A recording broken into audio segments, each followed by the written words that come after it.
Saudara, ada salah satu ciri khas ketika Ganjar Pranowo ini melakukan kampanye. Salah satunya yang menjadi ciri khas ini adalah menginap di rumah warga. Termasuk pada malam hari ini juga saya sedang berada di salah satu rumah warga yang akan ditinggali atau dipakai Pak Ganjar untuk beristirahat. Lebih lengkap kita ngobrol dulu sama Mas Ganjar. Selamat malam. Malam, tahu nggak rumahnya siapa? Rumahnya Pak Wartaji, betul? Pak Warso ya? Warso pertama. Warso pertama. Yang kedua, Mas? Begitu sudah menikah, Wartaji. Yaitu tradisi orang Jawa kalau menikah ganti nama. Ilmu baru kan ya? Iya. Itu apakah ini juga yang jadi menarik nih Mas? Ini kan ketika nginep di rumah warga jadi banyak ngobrolnya sama warga. Tapi ada alasan tersendiri nggak sih dari Mas Ganjar yang bikin kayaknya enak ya kalau nginep di rumah warga gitu? Tadi saya ngobrol sama Pak Wartaji ya. Betapa beliau bisa ceritakan masa lalunya. Beliau bercerita itu saya sudah nangkep pesan, getaran, perasaan. Betapa Pak Wartaji itu sebagai warga, sebagai manusia ada keikhlasan. Ternyata pergi ke Jambi, pernah bekerja di sana, sekarang kembali lagi ke sini. Yang saya tangkap kemudian inilah warga yang tidak pernah protes, tidak pernah marah-marah. Dia akan bekerja berusaha sendiri. Pemerintah mau perhatian nggak? Itu kalau saya ngobrol menginap pasti dapat sesuatu. Dan di sini juga ternyata ini dulu pernah mendapatkan bantuan dari pemerintah meskipun sedikit ya untuk membangun rumah begitu, dan ternyata mereka mengumpulkan sendiri, gotong royong di keluarga dan kemudian jadi gitu ya Bu ya. Nggih. Jadi kita bisa mengerti bagaimana spirit gotong royong bisa dibangun dan kemudian bisa mendapatkan rumah sehat dan layak huni. Tapi ini sebetulnya kegiatan yang baru dilakukan pada saat berkampanye atau ini sebenarnya sudah jadi hobinya Mas Ganjar, misalnya waktu jadi gubernur dulu? Ya sebenarnya saya mulai pada saat jadi gubernur. Dulu itu kami berkeliling, tidur di rumah penduduk. Ada beberapa hal yang waktu itu saya pikirkan. Yang pertama bisa mendengarkan langsung apa yang menjadi suara hati mereka. Yang kedua kadang-kadang saya ngecek kegiatan. Pembangunan rumah tidak layak huni, infrastruktur yang ada di situ, mohon maaf ya, untuk ngecek apakah seseorang mendapatkan bantuan karena datanya sudah tepat. Orang bicara BLT seringkali tepat sasaran atau tidak. Terus kemudian orang bicara kekurangan pupuk umpama, kita bisa langsung ketemu karena rata-rata di desa kan petani ya.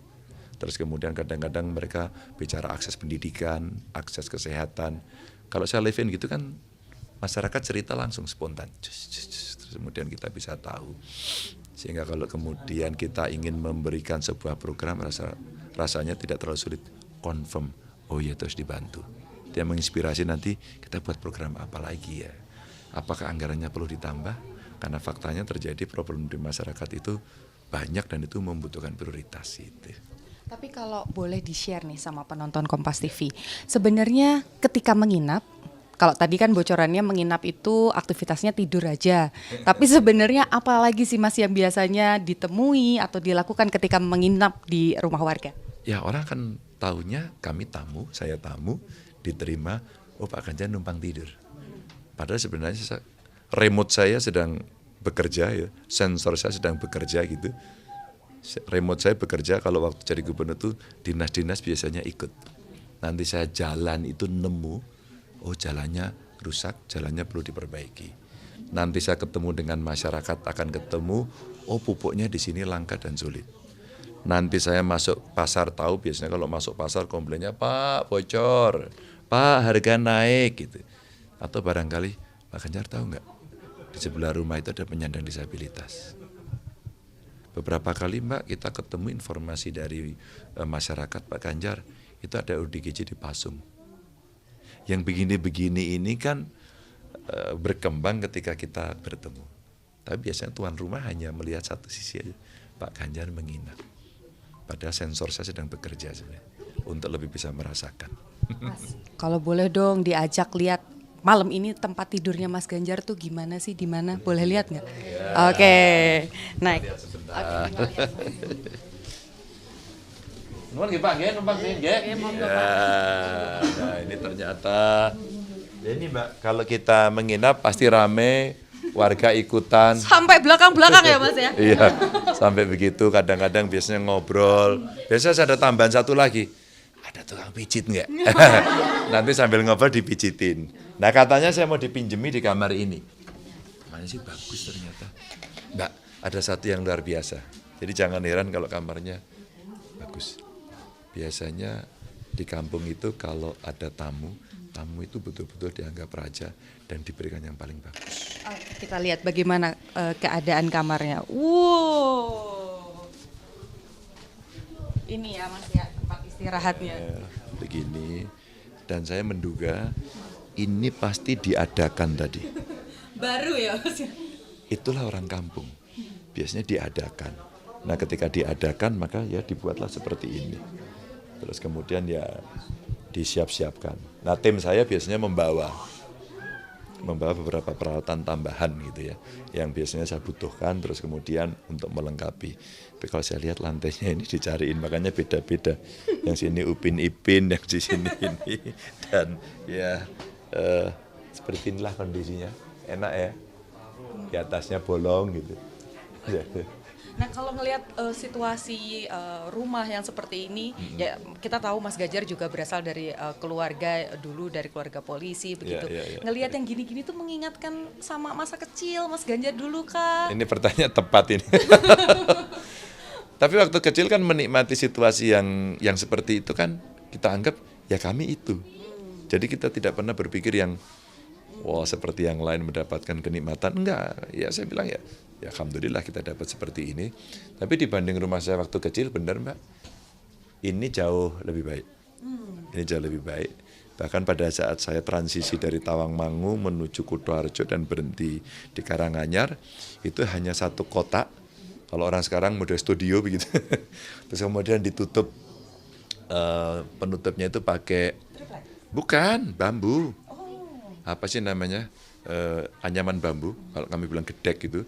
Itu aja Mbak, ditutup itu, bawahnya masih tanah, sebelahnya itu gudang gamping, kapur. Jadi kalau kapurnya pas datang itu wah putih semua. Saya khawatir rambut saya itu karena pengaruh itu. Jadi kalau kita mengingat itu ya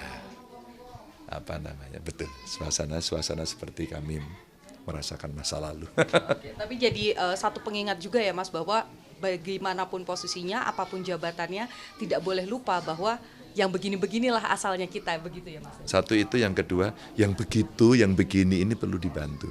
Makanya salah satu penerima bantuan, meskipun saya tanya tadi terlalu kecil sih, makanya ada gotong royong. Tapi mereka senang sekali mendapatkan bantuan meskipun kecil. Mereka, berarti, Mas? oh ya, tapi mereka rasa terima kasihnya itu, makasih Pak sudah dibantu. Itulah rakyat. Oke. Ini lagi pertanyaan yang ditunggu-tunggu rakyat dan juga penonton Kompas TV. Soal Jateng nih Mas, ini kan tinggal 1 bulan juga kurang lah. Tapi pertempuran di Jateng, di Jatim ini, apalagi sosok Mas Ganjar begitu ya, ini dipertanyakan. Berkali-kali datang ke Jateng, semua disapu bersih, disamperin satu-satu. Sebetulnya kalau Mas Ganjar sendiri melihat potensi pilpres, basis suara di Jateng ini seperti apa Mas? Jateng kandang banteng. Kalau saya boleh sebut, ini rumah kami. Maka banyak orang lain yang ingin ngambil dari rumah kami. Orang lain ingin ngambil. Maka kalau kemudian saya sering bertemu, satu, karena beberapa waktu lalu hampir saya tidak pernah menyentuh Jateng. Sama sekali. Saya ke Sumatera, saya ke Indonesia Timur, saya ke Jawa Timur, Jawa Barat. Hampir saya tidak pernah menyentuh Jateng. Nah satu kawan-kawan Jateng nanya, Mas Ganjar kapan ke Jateng gitu? Aku percaya aja deh gitu. Bukan gitu Mas, kita kan butuh disemangati, bonding kita harus sama, rasa hati kita mesti sama. Maka oke. Nah, ketika kemudian kita melihat begitu masifnya memang, kita tidak pungkiri serangan ke Jawa Tengah, maka kemudian oke, kayaknya saatnya saya keliling Jateng. Dan saya sapa. Waktu itu Mbak saya mulai dari Solo Raya. Waktu itu saya mulai Solo Raya, Semarang Raya, aku pikir cukup gitu. Mas jangan situ aja dong, lalu Banyumas Raya, ya. Terus kemudian sekarang kita bergerak, ini masih Banyumas Raya yang belum selesai, maka besok kita ke arah Pantura. Ya kawan-kawan sebenarnya pengen menunjukkan bahwa kita gotong royong dan mereka butuh say hi. Tapi target percaya diri di berapa, Mas? Kalau dari kawan-kawan partai sih 60 ya, itu realistik. Meskipun pada Pilpres yang kemarin kita dapat 77 gitu ya, tapi hari ini kita be realistik itu 60. Karena sebagian pasti akan mencoba mengambil dan relatif pertarungannya juga cukup keras di Jawa Tengah. Jawa Tengah, Jawa Timur akan keras. Kalau kita lihat dari debat pertama, kedua, ketiga, kemudian hasil survei ini kan angkanya naik turun, tapi kayaknya malah justru nggak bisa satu putaran. Kalau Mas Ganjar melihatnya satu putaran atau dua putaran? Kalau situasinya Sitris Paribus seperti ini, realistiknya 2 putaran. Realistiknya, Sitris Paribus, jadi tidak akan berubah. Tapi banyak sekali perubahan-perubahan yang ada ketika setelah debat ketiga, saya keliling ke banyak tempat, saya dapat WA dari luar negeri, dari luar Jawa, mereka menyampaikan semangat mereka bangkit setelah debat ketiga. Mereka makin percaya diri, mereka makin bisa menilai bahwa suara kemudian goyah. Goyah itu artinya dari kondisi yang kemarin bergerak ke arah nomor 03 gitu ya, nomor kami. Maka itulah yang kemudian sekarang kita coba masifkan lagi melalui gerakan partai-partai dan relawan. Oke, kalau misalnya 2 putaran nih Mas, kayaknya kalau dari debat ketiga tuh yang paling mesra atau kompak tektokannya kan dengan 01. Akankah sudah terbesit bekerja sama dengan 01 ketika nanti 2 putaran? Belum sih, tapi kalau komunikasi kita lakukan, ya sekedar komunikasi aja. Bagaimana kita berbincang. Kebetulan kan 01 sama 03 ini kami kenal sudah lama sekali ya. Bahkan di luar Pak Mahfud, karena Pak Mahfud paling senior, di antara kami bertiga, saya, Mas Anies, Cak Imin itu sempat pada era yang sama waktu kuliah. Jadi kami sangat dekat dengan mereka. Meskipun dengan Mas Gibran kami juga dekat, dengan Pak Prabowo kami sangat kenal.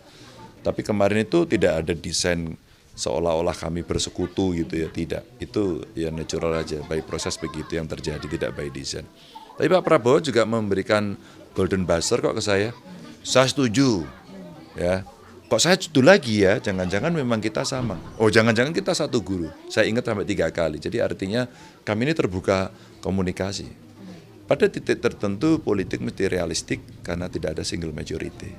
Kami sangat paham soal itu. Jadi kami terbuka komunikasi dengan siapapun.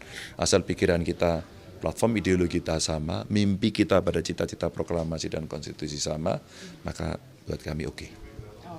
Terakhir nih Mas, kemarin Mbak Puan bilang jelang kampanye Akbar, Ibu Mega akan turun gunung. Boleh dong Mas bocoran kira-kira kampanye Akbar akan di mana dan yang ada Bu Meganya di mana? Udah disiapkan ya beberapa titik, tapi belum ditentukan titiknya siapa akan dan di mana. Bu Mega luar biasa, semangatnya dahsyat. Bahkan beliau sampaikan, kayaknya udah bocor deh ya kemana-mana. Kamu harus jalan ke sana, kamu ke sini. Bahkan PDI Perjuangan menyampaikan bahwa Pilpres penting untuk kita semuanya, untuk bangsa ini.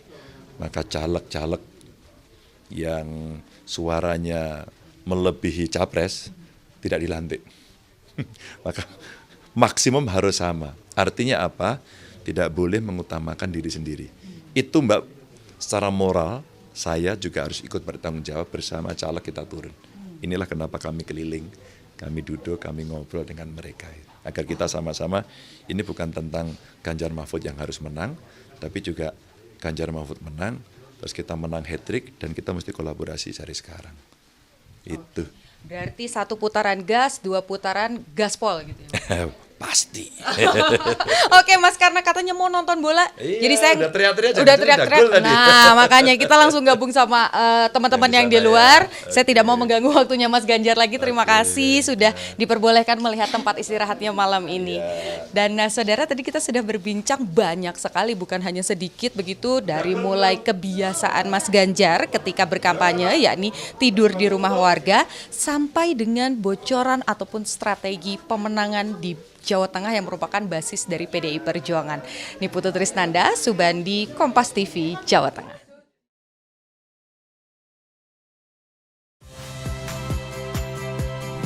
Saya Agin Fridianto. Saksikan terus program-program Kompas TV melalui siaran digital, pay TV, dan media streaming lain. Kompas TV, independen, terpercaya.